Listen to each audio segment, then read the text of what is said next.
¿Ahí? ¿Se escucha? Sí, ya. Siempre lo imponderable. De hecho, ahora me estaba dando cuenta de que no estoy en la mejor condiciones de internet, así que es posible que se escuche a lo mejor un poco cortado. Me avisan si algo no se entiende, por favor, ¿ya? Bueno, como siempre, dar gracias al Señor por esta oportunidad. Es una oportunidad eh, especial siempre estar virtualmente frente a ustedes. Sabemos que lo ideal sería estar físicamente delante de ustedes o ahí en el púlpito, en la iglesia, pero el Señor sabe lo que hace, así que confiamos en su soberanía. Hermanos, hoy día volvemos a la carta de Primero de Corintios. Recordemos que el domingo anterior tuvimos una meditación haciendo una pausa sobre esta serie de estudios que hemos estado haciendo y anterior al tema de la semana pasada. El pastor nos estuvo predicando sobre Corintios capítulo 4. Empezamos el capítulo 4 hoy día lo vamos a terminar, ¿ya? Hoy día vamos a terminar este capítulo 4. Como ustedes bien saben, vamos a hacer una breve introducción, espero. Eh, Estamos estudiando esta carta, de la primera carta que Pablo le escribe a los hermanos en Corintios, eh, y donde él abarca varias problemáticas que habían en esta iglesia, ¿ya? Una iglesia bien conflictiva en cierto sentido, y donde el primero de las grandes problemáticas que Pablo empieza a abarcar, lo podemos ver al inicio de esta, bueno, de esta carta, en el capítulo 1, versículos 10 en adelante, donde Pablo trata sobre la división, ¿ya? La división que había en la iglesia. Los versículos 12 y 13, de hecho, de esta carta, podrían servirnos como un resumen, ¿ya? Los versículos 12 y 13 del capítulo 1 nos podrían servir como un resumen de lo que estaba pasando en esta iglesia, ¿ya? Dice así, dice, me refiero a que cada uno de vosotros dice, yo soy de Pablo, y yo de Apolos, yo de Cefas, yo de Cristo. ¿Está dividido Cristo? ¿Acaso fue Pablo crucificado por vosotros o fuisteis bautizados en el nombre de Pablo? Y aquí vemos que Pablo claramente le está sacando, está haciendo explícito esta problemática que estaban viviendo los hermanos, de acuerdo a sus divisiones, ¿ya? Las divisiones que se está viendo en esta iglesia. Desde el capítulo 1, versículo 10, hasta el capítulo 3, versículo 23, es decir, hasta el final del capítulo, Pablo le expresa la necesidad de estar unido en Cristo, ¿ya? Pablo, la dirección del mensaje es directamente hablar sobre estas divisiones que habían. De hecho, Corintios capítulo 3, versículos 5 al 9, puede ayudarnos a resumir también esta idea donde dice así, si me acompañan en la lectura, ¿qué es pues Apolo y qué es Pablo? Servidores mediante los cuales vosotros habéis creído, según el Señor dio oportunidad a cada uno. Yo planté, Apolos regó, pero Dios ha dado el crecimiento. Así que ni el que planta ni el que riega es algo, sino Dios, que da el crecimiento. Ahora bien, el que planta y el que riega son una misma cosa, pero cada uno recibirá su propia recompensa conforme a su propia labor, porque nosotros somos colaboradores de Dios y vosotros sois labranza de Dios, edificio de Dios, conforme a la gracia de Dios que me fue dada. Yo, como sabio arquitecto, puse el fundamento y otro edifica sobre él, pero cada uno tenga cuidado cómo edifica encima. Entonces, aquí Pablo le está diciendo básicamente que, claro, es cierto, había trabajo de diversos hermanos, en este caso Pablo, el mismo Pablo y Apolos, pero finalmente lo que importa es que todo esto es obra del Señor, ¿ya? Y que Él usó distintos hermanos. Entonces no tenían que estar divididos por los hombres o por las labores que hacían los hombres, sino que tenían que estar unidos en el sentido de que es el Señor el que usa a estos hermanos para poder ayudar en el crecimiento de la iglesia, ¿ya? Ahora, cuando entramos al capítulo 4, si bien Pablo sigue con el tema de la unidad, de mantenernos unidos, empieza a sutilmente a tocar un aspecto súper importante dentro de la unidad de la iglesia, y es el servicio, ¿ya? Y vamos a ver también que el capítulo 4 es el último capítulo donde Pablo trata este tema de la unidad. Ya con lo que vamos a ver hoy día, ya cerramos este tema, esta primera gran problemática que es la unidad, ¿ya? Después, en el capítulo 5, cuando lo comencemos, vamos a ver otra problemática que había en la iglesia, y después así vamos a pasar por varias problemáticas, pero el capítulo 4, Pablo empieza ya a cerrar lo que es esta idea de mantenernos, o que los hermanos de Corintios se mantengan unidos en Cristo, ¿ya? De hecho, como para recordar un poco, que este mensaje lo dio el pastor Hernán hace 2 domingos atrás, el capítulo 4, versículos 10 al 13, puede a lo mejor ayudarnos a recordar un poco de lo que Pablo le estaba comentando a los hermanos. Dice así: nosotros somos necios por amor de Cristo, mas vosotros prudentes en Cristo. Nosotros somos débiles, mas vosotros fuertes. Vosotros sois distinguidos, mas nosotros sin honra. Hasta el momento presente pasamos hambre y sed, andamos mal vestidos, somos maltratados y no tenemos dónde vivir. Nos agotamos trabajando con nuestras propias manos. Cuando nos ultrajan, bendecimos. Cuando somos perseguidos, lo soportamos. Cuando nos difaman, tratamos de reconciliar. Hemos llegado a ser hasta ahora la escoria del mundo, el desecho de todos.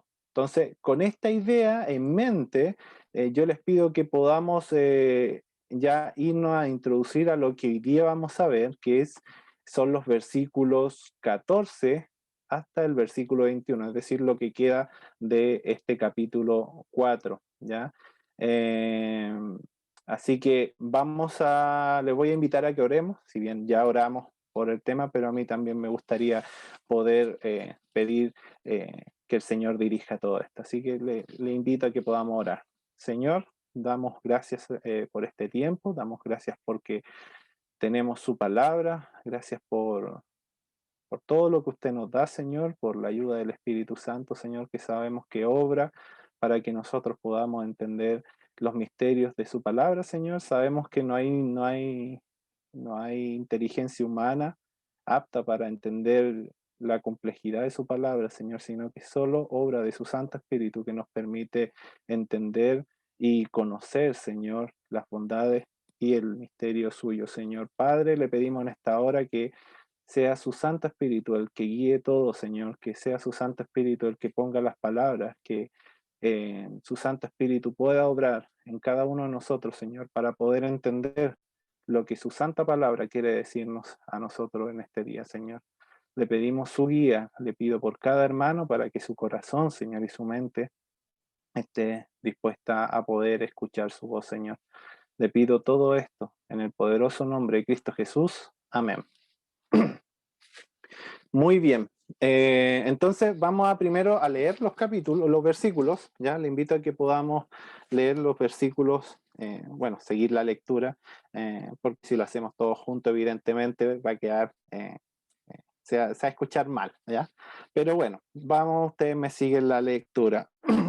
Dice así desde el capítulo 4, versículos 14 al 21. Dice: no escribo esto para avergonzaros, sino para amonestaros como a hijos míos amados, porque aunque tengáis 10,000 años en Cristo, no tendréis muchos padres, pues en Cristo Jesús yo os engendré por medio del Evangelio.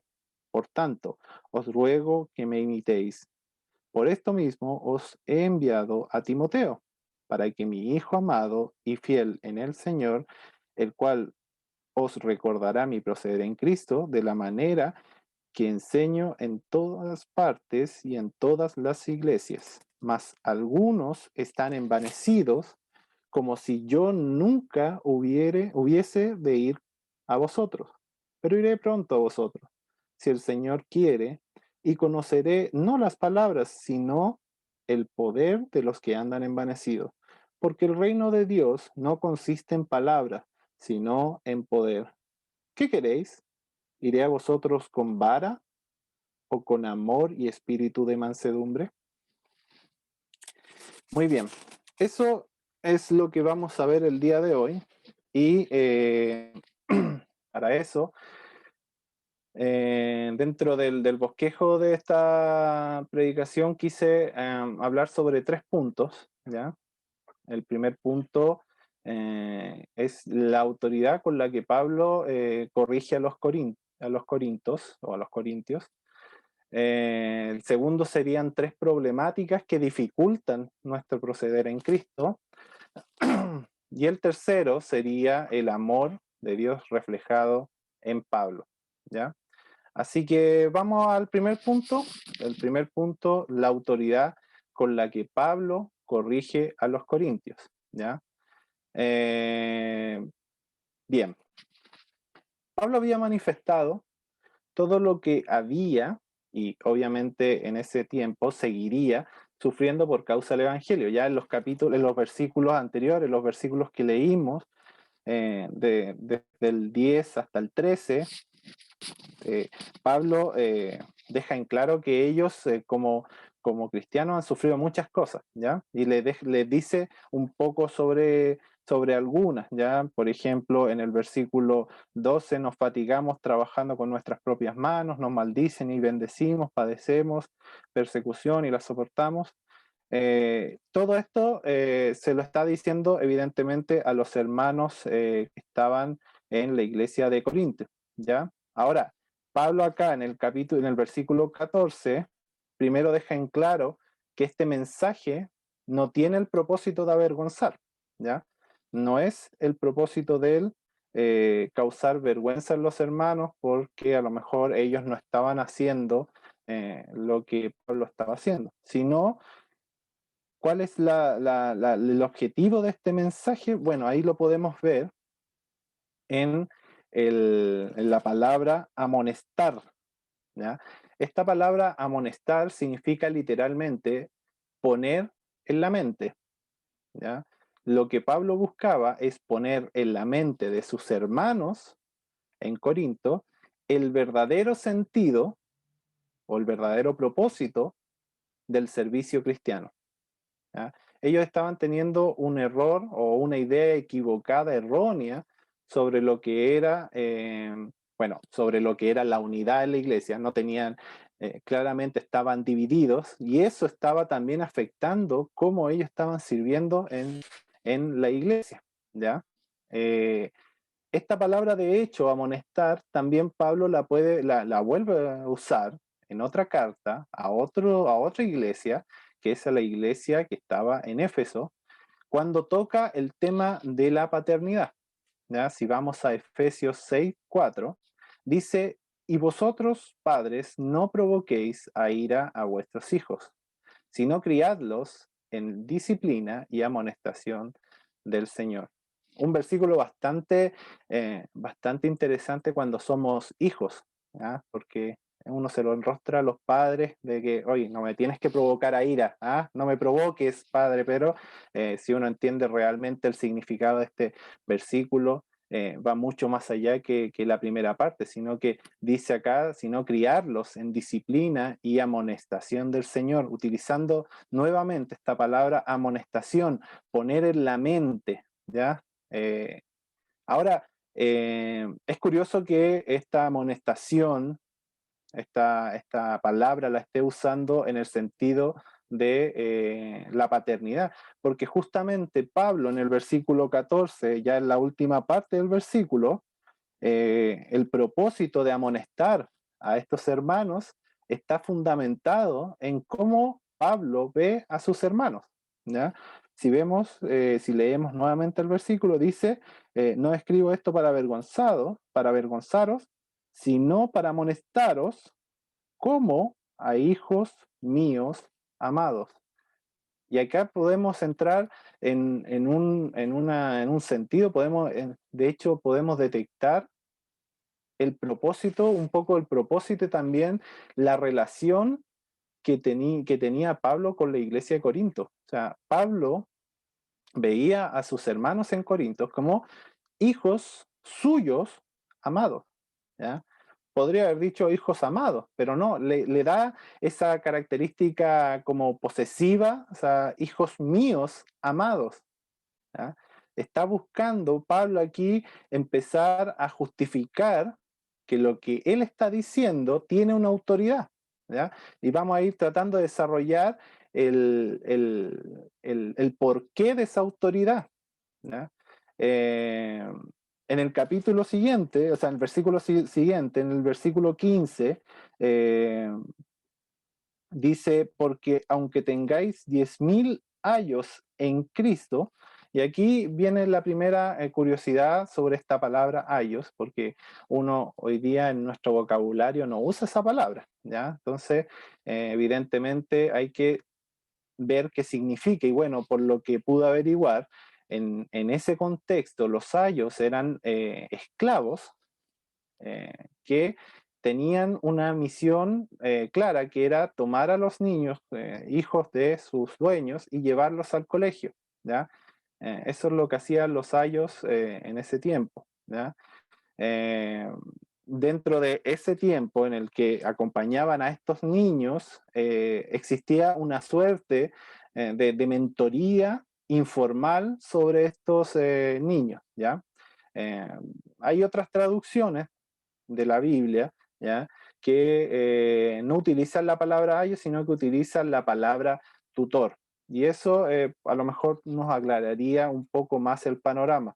Ahora, Pablo está usando una hipérbole acá al decir que tienen 10.000 ayos o 10.000 tutores, apuntando básicamente a que los corintios estaban recibiendo instrucción, vamos a decir moral, no necesariamente una instrucción cristiana, una instrucción moral en el cómo proceder como seres humanos, y esta instrucción estaba ejerciendo cierta influencia en el actuar de estos hermanos en Corinto, ¿ya?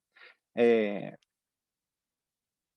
Esto se relaciona mucho, de hecho, podemos relacionarlo mucho con la forma en que Pablo trata a los hermanos de Corinto al inicio del capítulo 3 de esta carta. Ya dice 1 Corintios 3:1, de manera que yo, hermanos, no pude hablaros como a espirituales, sino como a carnales, como a niños en Cristo. ¿Ya? Los hermanos, la visión que tenía Pablo de sus hermanos en Corinto es que eran niños espirituales, eran neófitos, eh, piensen ustedes en cómo son los niños físicos y van a ver que Pablo veía así a sus hermanos, ¿ya? Y evidentemente los niños en ese tiempo tenían que tener estos ayos o estos tutores que eran los encargados de llevarlos a los colegios o a las escuelas donde aprendían. Eh, y así también Pablo hace esta comparativa y dice que ustedes siendo niños espirituales estaban teniendo estas personas que estaban ejerciendo esta influencia que claramente estaba afectando o estaba dirigiendo de manera incorrecta la vida de los cristianos en Corinto, ¿ya? Ahora, aquí vamos a ver en el versículo 15 que Pablo establece al tiro una diferencia, ¿ya? Y vuelve a repetir una idea que ya vimos en el versículo 14.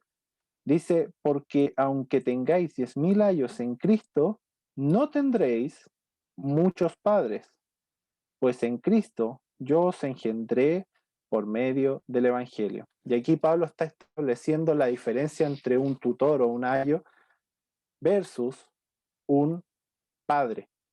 ¿ya? Evidentemente, el padre tiene una autoridad distinta a la de un tutor, ¿ya? El padre busca que su hijo sea mejor cada día, ¿cierto?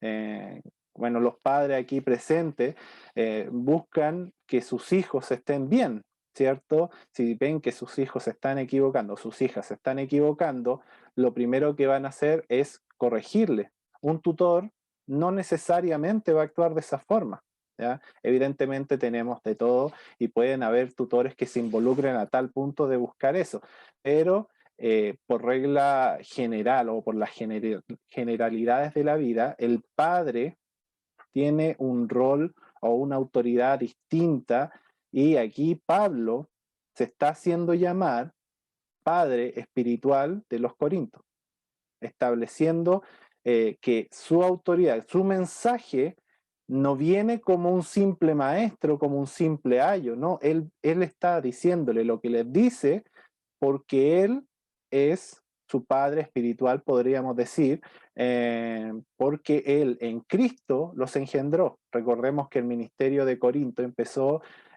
por el trabajo de Pablo, ¿ya? Entonces, al decir que él los engendró, Pablo está diciendo que evidentemente él hizo todas las labores evangelísticas para que los hermanos conociesen a Cristo. No se está llevando el crédito que le corresponde a Cristo, ¿ya? Y eso es importante que lo dejemos en claro. Aquí de ninguna manera Pablo se está creyendo más que Cristo, ¿ya? Y eso es importante que lo dejemos claro, que Pablo aquí lo que está diciendo es que él tiene un amor especial por la iglesia de Corinto, porque los ve primero, como dice el versículo 14, como hijos amados, ¿ya? Como hijos suyos amados. ¿Por qué? Porque él se ve como un padre espiritual para los corintios, ¿ya? Eh, bueno, como todo padre que tiene autoridad sobre la instrucción de su hijo, Pablo deja en claro que su instrucción como padre espiritual de Corinto tiene que ser una clara, y esa la podemos ver en el versículo, a mi juicio, más importante de esta porción, que es el versículo 16. Por tanto, os ruego que me imitéis. Y acá podemos entrar en una quizás discusión sobre el por qué Pablo dice que me imiten, ¿ya? Porque evidentemente sería más fácil para Pablo haber dicho ser imitadores de Cristo, o simplemente destacar qué era lo malo que no tenían que hacer y decirle, oigan, no hagan esto, ¿ya? Pero Pablo le está diciendo, oiga, ustedes imítenme, imítenme. De hecho, si nos ponemos a pensar en la vida cotidiana, podemos de repente observar que hay gente, no digo que acá, pero por ejemplo tenemos al padre a un padre que sea ladrón, por ejemplo, y que ve que su hijo está robando, le dice, oye, no robes. Pero él, ¿qué le está diciendo con el ejemplo? Está diciendo que robe. Entonces los niños, ¿qué es lo que hacen?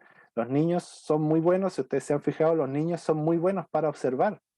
De hecho, hasta los 5 años los niños son, bueno, ahí los profesores que tenemos presentes me podrán corregir, pero los niños hasta los 5 años son unas verdaderas esponjas, absorben y absorben, absorben y van mirando, observando, y gestos que uno hace, palabras que uno dice, la imitan, la imitan. Para ellos les es más fácil imitar que entender y ejecutar. Entonces, Pablo acá estaba viendo a sus hermanos como niños espirituales. Entonces él sabía que el decirle, oigan, ustedes tienen que ser imitadores de Cristo, era que los hermanos de Corinto tenían que entender eso y ejecutarlo. Y como eran niños espirituales, le iba a causar mucha dificultad. Entonces Pablo, por ese amor que les tenía tan paternal a su iglesia en Corinto, le dice, oye, tómenme como ejemplo, imítenme, imítenme. Fíjense en mí, cómo es mi relación con el Señor e imítenme. Y ese es el propósito, podríamos decir, o el resumen de lo que vemos acá en esta porción. Que los hermanos de Corinto miraran a Pablo y le imitaran. De hecho, por ejemplo, Pablo pudo haber utilizado la frase sed imitadores de Cristo, como en Efesios 5.1, ¿ya? En Efesios 5.1, Pablo les dice a los hermanos de Éfeso que sean imitadores de Cristo, no les dicen imítenme, ¿ya? Pero evidentemente es otro contexto, habían otros problemas, habían otras situaciones, eran otro tipo de hermanos. Acá los hermanos claramente estaban teniendo un problema con la madurez y con la vida espiritual que ellos tenían, por lo tanto Pablo tenía que tratarlos como un hijo, ¿ya? Eh, Al decirle que lo imitaran, estaba expresando genuinamente que los cristianos de Corinto no solo los veía como niños espirituales, sino que los veía como hijos espirituales a quienes debía mostrarle el ejemplo de vida. Pablo les ruega que le imiten, les ruega que le imiten, no por soberbia, y aquí esto es importante, o sea, Pablo aquí no está eh, por soberbia diciéndole, oiga, ustedes tienen que imitar mi vida, imítenme. No, Pablo aquí con la mayor de la humildad, como lo haría un padre que busca que su hijo enmiende su camino, le dice, oiga, imítenme, imítenme.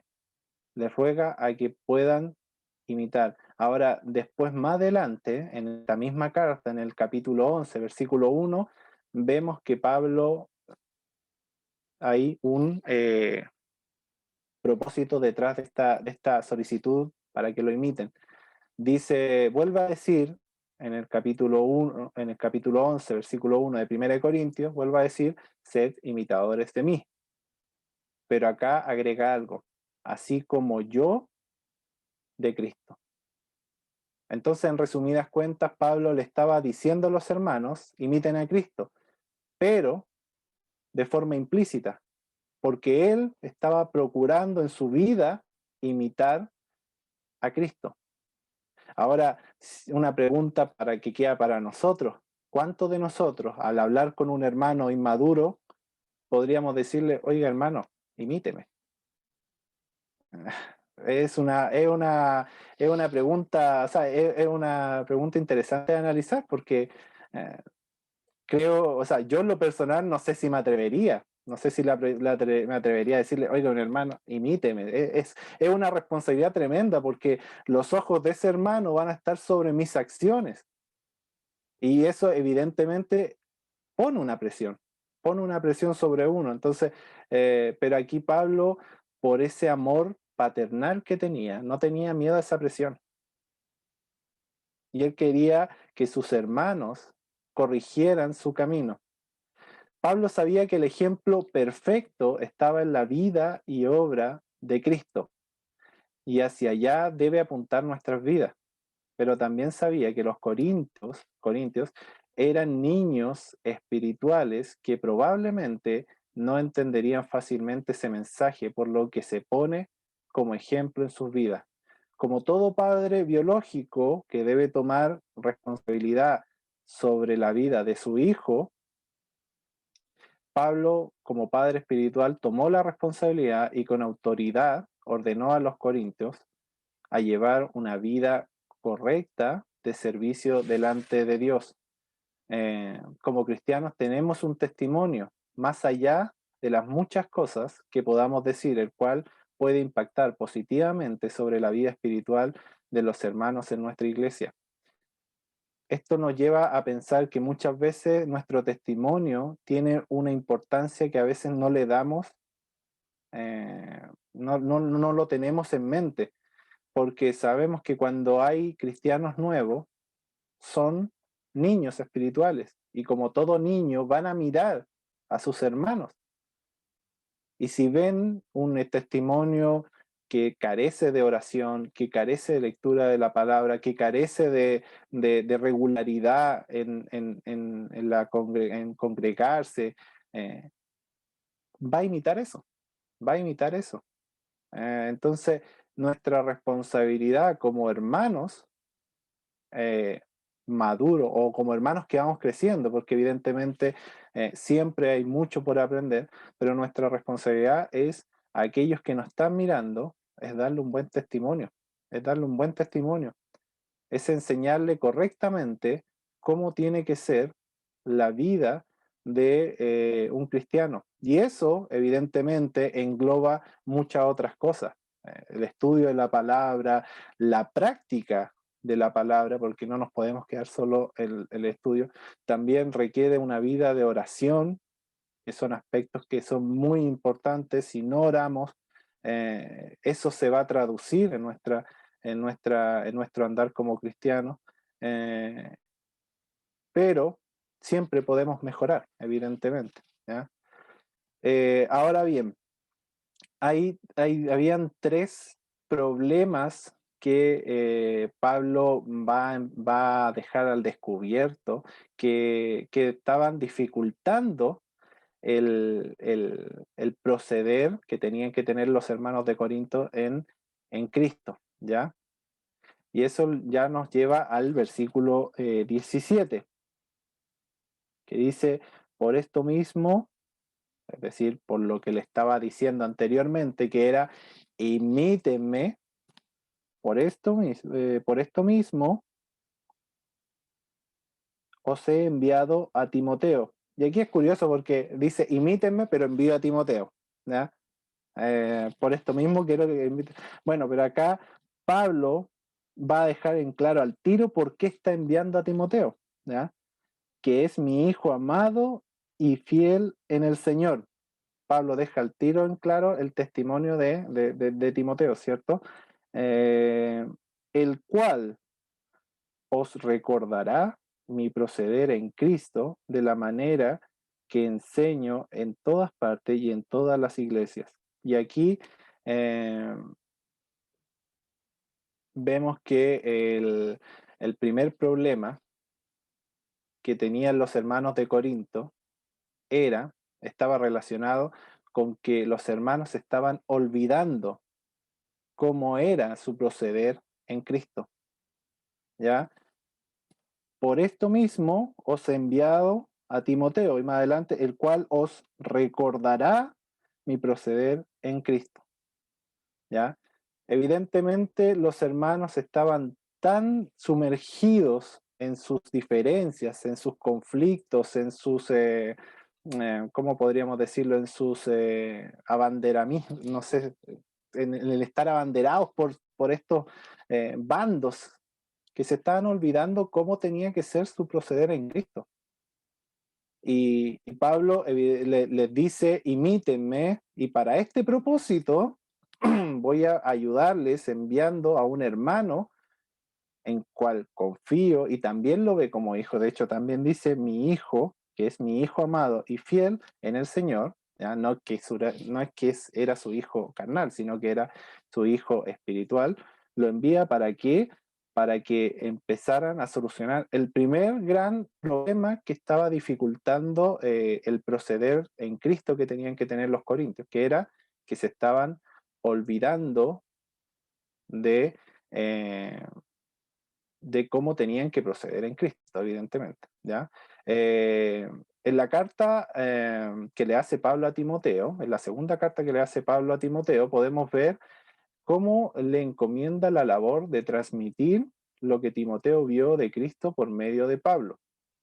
¿Ya? Dice 2 Timoteo 2:2, lo que has oído de mí ante muchos testigos, esto encarga a hombres fieles que sean idóneos para enseñar también a otros. Es decir, lo que está diciéndole a Pablo aquí a Timoteo es que lo que él hizo con Timoteo, él lo haga con otros hermanos. ¿Ya? Y cuando habla de la enseñanza, no es solo enseñar teóricamente, sino que también la enseñanza aquí implica prácticamente. ¿Ya? Recordemos que no basta solo con enseñar palabrería, sino que enseñar también con la práctica. básicamente lo que Pablo les pide a los corintios es que recuerden cómo debe ser la nueva vida que tenían en Cristo Jesús, ¿ya?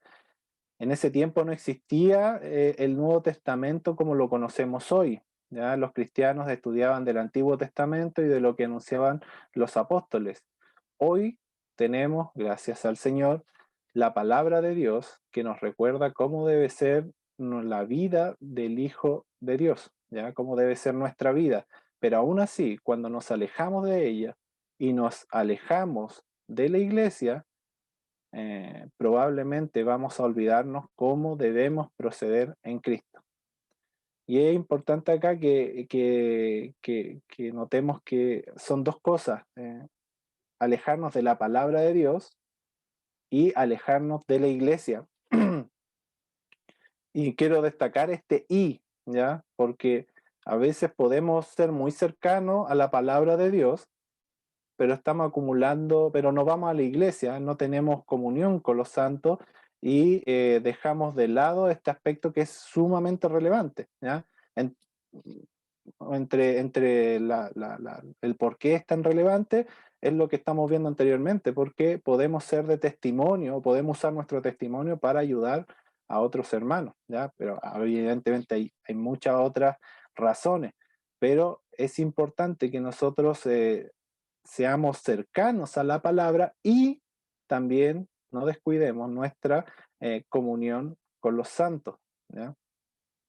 En ese orden, ¿ya? No dándole más importancia, evidentemente, a la comunión con los santos, porque también puede suceder lo contrario, que vayamos a la iglesia y veamos a la iglesia como un club social y hacemos cosas y vamos y participamos, pero de la palabra del Señor nos olvidamos. Y tampoco es la idea. La idea es que la palabra de Dios sea el centro de nuestras vidas siempre, pero también la iglesia, la comunión con nuestros hermanos, también esté dentro de nuestras labores diarias, ¿ya? Ahora, continuando con la porción del texto de Corintios, en el versículo 18 ya podemos ver otro problema que estaba presente en los hermanos de Corinto, ¿ya? Eh, que dice, más algunos están envanecidos, ¿ya? Envanecidos básicamente apunta a la arrogancia de algunos, ¿ya? Pablo claramente presenta a Timoteo como una ayuda para recordar cómo tenían que proceder en Cristo, ¿ya? Nunca habló de un sustituto, ¿ya? Pablo nunca dice, voy a enviarle a Timoteo porque yo no voy a ir. No, Pablo deja en claro que Timoteo es una ayuda, ¿ya? Y seguramente, seguramente por sus labores apostólicas y misioneras, Pablo no podía ir inmediatamente él en persona a recordar a sus hijos espirituales de Corinto cómo debían proceder en Cristo.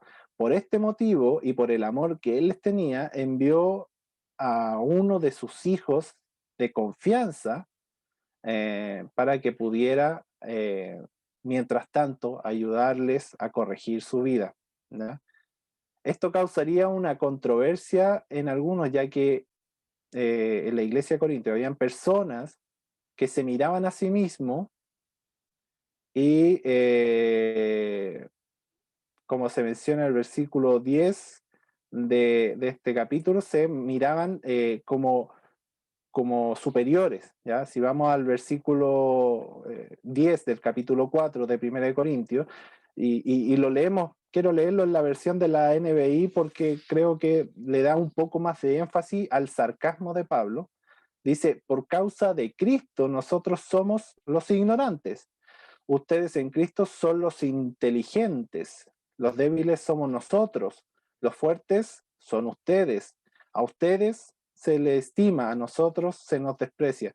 Y acá vemos que Pablo sarcásticamente le está diciendo, es que ustedes son los superiores, que ustedes son los superiores. Y es porque evidentemente no es que fueran en verdad superiores, sino que ellos estaban envaneciendo a tal punto, su arrogancia llegaba a tal punto que ellos se consideraban superiores.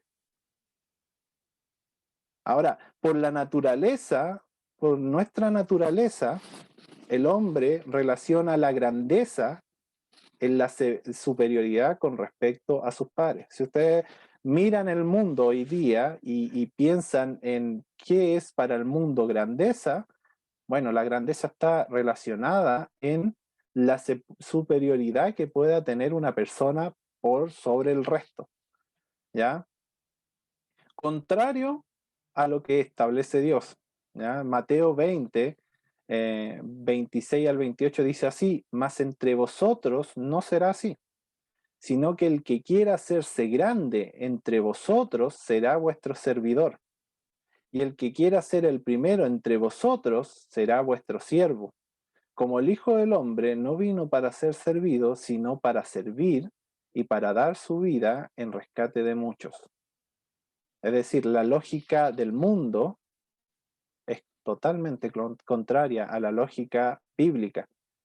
La grandeza en, bíblica tiene que ver con, eh, con servir, con el servicio a otros, con el servir y glorificar el nombre de Dios, ¿ya? No es el que tenga más seguidores, el que tenga más conocimiento, no es el que sea más reconocido, eso da lo mismo. Lo que importa es cómo servimos nosotros al resto y cuál es la calidad de nuestro servicio. Habían hermanos que miraban en menos que Timoteo u otra persona que no fuera digna les enseñara, ¿ya? A pesar de que Pablo valida el ministerio y testimonio de Timoteo, como lo vemos en el versículo 17, que dice que es mi hijo amado y fiel en el Señor. O sea, ya con eso, Timoteo basta y sobra. Ese era el currículum de Timoteo. Y eso lo hacía apto para que él pudiera enseñar, para que él pudiera con autoridad hablar, porque Pablo, que era el padre espiritual de esta iglesia, le estaba diciendo que este hermano, Timoteo, era fiel en el Señor, fiel en el Señor, y eso basta, y eso bastaba. Pero claro, por la arrogancia de algunos, esto no iba a ser suficiente, ¿ya? Y lo iban a tomar como que en verdad Timoteo venía a sustituir a Pablo y Pablo estaba interesado en otras cosas y que Pablo no estaba ni ahí con nosotros, por lo tanto, ahí teníamos un defecto de Pablo. Y ahora, evidentemente, esto no lo hacía para validar la arrogancia de algunos, sino que el Espíritu Santo puso estas palabras en la boca de Pablo o en la escritura de Pablo para dejar al descubierto explícitamente que existía arrogancia, lo que sería claramente confrontado cuando Pablo examine o conozca el poder de estos arrogantes, que es lo que vemos en el versículo 19. Pero iré pronto, dice Pablo, pero iré pronto a vosotros, si el Señor quiere, y yo conoceré no las palabras, sino el poder de los que andan envanecidos. ¿Ya? Ahora, al final del versículo 18, que me lo salté, dice: más algunos están envanecidos, como si yo nunca hubiese de ir a vosotros. O sea, no se trataba de que Pablo no iba a ir a donde sus hermanos, sino que él estaba mandando una ayuda momentánea, pero él tenía en su corazón el deseo de ir a donde sus hermanos. Esta labor de Pablo, la del versículo 19, mostraría el tercer problema que estaba afectando a estos hermanos de la iglesia de Corinto en cuanto al proceder en Cristo, el cual apuntaba a los frutos de las personas, de los hermanos, ¿ya? Eh, Pablo en el versículo 19 revela que cuando esté en la iglesia conocerá no las palabras, sino el poder de los arrogantes, ¿ya? Como dice el versículo 19, pronto iré a vosotros, si el Señor quiere, y conoceré no las palabras, sino el poder de los que andan envanecidos, o de los que son arrogantes. Esto puede apuntar a dos problemáticas, a dos tipos de problemáticas, ¿ya? Lo podemos tomar como que habían hermanos que por la arrogancia habían extraviado tanto el rumbo que se habían olvidado de dar frutos o sus frutos no eran de calidad, ¿ya? Ese podría ser el primer sentido. Y el segundo sentido es que simplemente Pablo dice que entre los hermanos de Corinto habían falsos cristianos, ¿ya? Son, son los dos sentidos que uno podría tomar este versículo. Del capítulo 3 podemos ver que Pablo trata a sus hermanos como carnales, ¿ya? Es decir, los consideraba como hermanos en Cristo, pero su vida se centraba en la carne. Eso en el versículo 3, en el capítulo 1, que Pablo les dice, de manera que yo, hermanos, no pude hablaros como a espirituales, sino como a carnales. Pablo les consideraba hermanos, pero eran carnales, ¿ya? Ahora, cuando la vida de un cristiano está guiada por los deseos de la carne, los frutos, como dice 1 Corintios 3:15, no sirven de nada. Si la obra de alguno se quemare, él sufrirá pérdida, si bien él mismo será salvo, aunque así como por fuego. ¿Ya? No significa que cuando un cristiano genuino, ya vamos a hablar de un cristiano genuino, deja que su vida ande conforme a la carne, no recordemos que la salvación no se va a perder, ¿ya? Pero sí los frutos que pueda dar ese hermano que anda lejos de la comunión con el Señor, porque eso sí se pierde, ¿ya? Y aquí me gustaría dejar en claro eso, que el pecado en el cristiano no quita la salvación, pero sí quita la comunión con el Señor, ¿ya? Que es algo distinto. La comunión, la relación que yo pueda tener con el Señor, eso sí lo quita, y evidentemente un cristiano que no tiene comunión con el Señor, que anda en pecado, no puede hacer frutos agradables delante del Señor, ¿ya? Por eso es importante que como cristianos constantemente estemos analizando nuestras vidas y estemos procurando el buscar tener plena comunión con el Señor, ¿ya? A pesar de que existe este sentido en las palabras de Pablo, el sentido más probable es que en el versículo 19 Pablo estuviera apuntando a la arrogancia de estas personas como falsos cristianos, ¿ya? Mateo 7, 21 al 23, Cristo Jesús mismo hablando y diciendo, no todo el que me dice Señor, Señor, entrará en el reino de los cielos, sino el que hace la voluntad de mi Padre que está en los cielos, que está en los cielos. Muchos me dirán en aquel día, Señor, Señor, ¿no profetizamos en tu nombre y en tu nombre echamos fuera demonios y en tu nombre hicimos muchos milagros? Y aquí la respuesta es fuertísima, dice, y entonces les declararé, nunca os conocí, apartados de mí, hacedores de maldad. En resumidas cuentas, está hablando de personas que decían ser cristianos, y a lo mejor pudieron a nuestros ojos hacer cosas de cristianos, pero que en el fondo nunca fueron cristianos, ¿ya? Eran como en algún momento, tema atrás, hablaba de los sucedáneos de cristianos, que parecían, olían tenían el aspecto de, pero en verdad no son cristianos, ¿ya? Son sucedáneos de cristianos. Así como el sucedáneo de limón, que aunque usted no lo crea, no es jugo de limón, ¿ya? Independiente del sentido en que apuntara el apóstol Pablo, podemos entender que la arrogancia afecta sí o sí nuestro servicio. Y eso es algo claro. O sea, la arrogancia, el mirarnos a nosotros como superior al resto, sí o sí va a afectar nuestro servicio, ¿ya? Haciendo que nuestras obras generadas arrogantemente no sirvan de nada o no sean agradables delante del Señor. Pablo concluye en el versículo 20 que dice, porque el reino de Dios no consiste en palabras, sino en poder. ¿ya? El reino de Dios no consiste en lo que... de hecho, por ahí hay un dicho que dice que una acción vale más que 1000 palabras, y es porque, claro, para nosotros, las palabras, como hombres, ya como ser humano, como humanidad, las palabras son súper fáciles de decir. De hecho, hay gente que gana millones por solo decir palabras. ¿Ya? No quiero hablar que sean los políticos, pero hay gente que por pura palabrería, se presenta a sí mismo como ideales.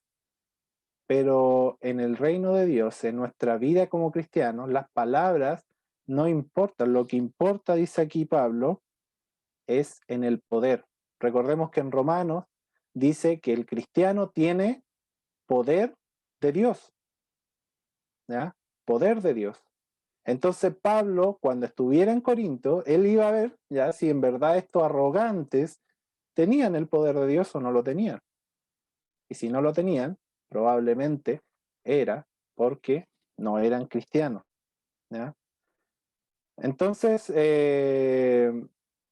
estos tres problemas estaban, Pablo aquí estaba eh, comentándoles que estaban dificultando en que que los hermanos no pudieran entender cuál debía ser su proceder en Cristo, ¿ya?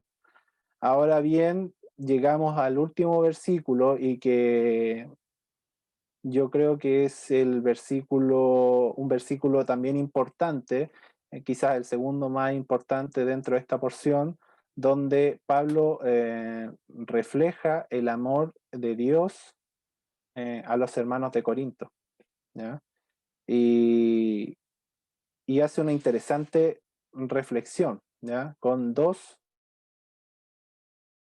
muy interesantes preguntas según esta versión. Ya si usted lee otra versión, probablemente va a encontrar una sola pregunta, ya, pero en esta versión hace dos preguntas. La primera de ellas, obviamente, apunta a una acción de los hermanos de Corinto, ya,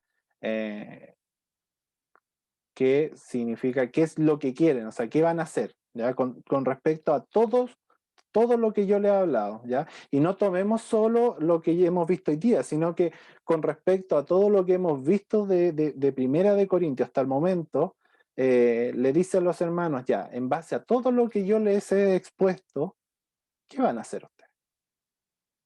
¿Qué van a hacer ustedes? Y ahí después Pablo les da dos alternativas, la misma que tenemos como cristianos día a día, obedecemos o no obedecemos. ¿Nos sometemos a la voluntad de Dios o no nos sometemos a la voluntad de Dios y nos sometemos a nuestra propia voluntad? ¿Imitamos a Cristo o imitamos a, a los hombres? ¿Ya? Según fuera la respuesta de la iglesia de Corinto, Pablo menciona que iría de dos formas, evidentemente, con vara, como dice acá, con vara, o con amor y espíritu de mansedumbre. Y no cometamos el error de pensar de que cuando Pablo dice con vara, es decir, yo a mí me imagino ahí con Pablo ahí con la vara ahí haciéndose así, voy a ir ahí a corregirlo a puro golpe. Pero, pero no cometamos el error de pensar de que en ese sentido, cuando Pablo dice voy a ir con vara, no va con amor, porque justamente el amor de Dios es el amor perfecto de padre. Y como lo veíamos al principio, un padre, imagínense nosotros siendo imperfectos, buscamos que nuestros hijos se corrijan y sean mejores día a día. Imagínense nuestro Padre perfecto que busca que nosotros pongamos nuestra vida de forma correcta para glorificar su nombre. Entonces, el que Pablo aquí vaya con vara no significa que no vaya a ir con amor. Todo lo contrario, Pablo por el amor de padre que tenía por sus hijos espirituales, eh, en el caso de que todo lo que hubiera mencionado entre el versículo 10, capítulo 1, hasta el versículo 20, capítulo 4, no hubiera surtido efecto, ¿ya? Es decir, que los hermanos simplemente hayan seguido como estaban, él mismo buscaría corregir el rumbo de la iglesia. Porque para Pablo era importantísimo que los hermanos pudieran corregir el rumbo que estaban teniendo. Si no, de partida no hubiese escrito esta carta. No hubiese escrito esta carta. Y eso mismo lo podemos ver, bueno, de esta forma, al corregir esto, o sea, si los hermanos corregían esto con Pablo ahí, con la vara, o antes de que Pablo fuera, iban a poder gozar juntos con Pablo del amor y del espíritu de mansedumbre. Esta figura entre Pablo y la iglesia de Corinto la podemos ver entre Dios y nosotros, ¿ya? Cuando nuestro rumbo se pierde por seguir nuestra carne, podemos siempre, hasta perdemos siempre la comunión, primero, ¿ya? Pero siempre tenemos la oportunidad de enmendar el rumbo. Siempre tenemos la oportunidad de enmendar el rumbo. Y ese enmendar el rumbo, bueno, lo podemos ver cómo hacerlo en Primera de Juan 1:9, ya confesando nuestros pecados, evidentemente, para que podamos volver a tener la plena comunión que Cristo nos regaló para con el Padre. Entonces, la pregunta quizás para nuestra vida podría ser en que cuando examinemos nuestra vida, quizás en el día a día podemos examinar nuestra vida y preguntarnos si Pablo viniera a nuestra vida o viera nuestra vida en realidad, ¿cómo tendría que tratarnos? ¿Con vara? ¿O podríamos con él disfrutar del amor y del espíritu de mansedumbre? Recordando obviamente siempre que tenemos a un Dios que procura siempre corregir nuestra vida para su gloria, ¿ya? Tenemos de lado a nuestro Espíritu Santo, o sea, el Espíritu Santo del Señor que nos acompaña día a día y que nos ayuda en esta labor de llevar unas vidas agradables delante del Señor. Y hasta acá Pablo finaliza esta problemática, gran problemática que tenían los hermanos de Corintios, que eran las divisiones. Y si se fijan, le dedica 4 capítulos para este gran problema, tomándolo desde varias perspectivas y desmenuzándolo de varias formas. Pero Pablo le dedica porque es importante que como iglesia busquemos la unidad en Cristo. Busquemos siempre ser un solo cuerpo, ¿ya? Si ustedes examinan el cuerpo, si el pie va para adelante, el pie derecho va para adelante, el pie izquierdo no es que va para atrás, o sea, no funcionaría, no podríamos avanzar. El cuerpo se mantiene, se mueve cuando se mantiene unido. Y así somos nosotros. Tenemos que ser un cuerpo unido, tenemos que procurar estar unidos. Y si vemos o notamos que algo pueda potencialmente causar algún tipo de división, bueno, aquí tenemos 4 capítulos donde Pablo, desde distintas perspectivas, trata de corregir las divisiones. Así que le animo, hermano, a que podamos estar siempre con esto presente y que podamos seguir profundizando en la carta a los Corintios. Ya la próxima semana deberíamos empezar a ver otra problemática que había en esta iglesia, pero siempre es importante que procuremos ser un cuerpo unido.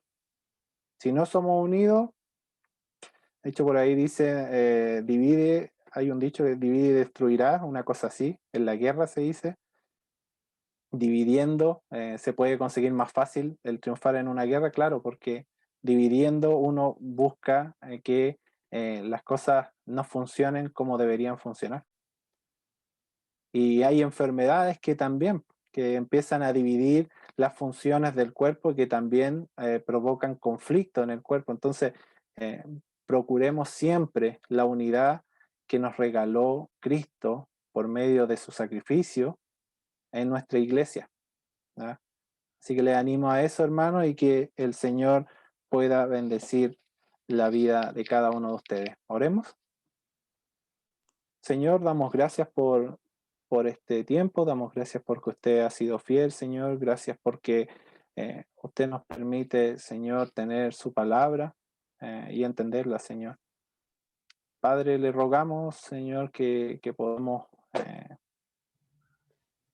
buscar la plena comunión con usted día a día, Señor. Sabemos que es difícil, sabemos que a veces eh, el ritmo de vida, Señor, lo que hacemos cotidianamente, Señor, nos aleja un poco de lo que es su palabra, cuando no debería ser, Señor, debería ser lo más importante, disfrutar de la comunión con usted, Señor. Ayúdenos, Padre, a poder eh, hacer cambio en nuestra vida, Señor, para que podamos eh, individualmente tener comunión con usted plena, Señor, y también, Padre, como iglesia, ser una iglesia unida, una iglesia que busque todo en una misma dirección y que esa dirección sea glorificar su nombre, Señor. Le pedimos la bendición, Señor, para cada uno de los hermanos que han estado presentes, también por aquellos que no están presentes, Señor, pero que quizá a lo mejor puedan escuchar las grabaciones, Señor, que se hacen de estas prédicas, Señor. Le pido que usted obre conforme a lo que sea su voluntad, Señor, y Padre, siempre buscando ser como Cristo. Le pedimos esto, Señor, en el poderoso nombre de nuestro Salvador Jesucristo. Amén. Que el Amén. Señor le bendiga, hermano. Amén.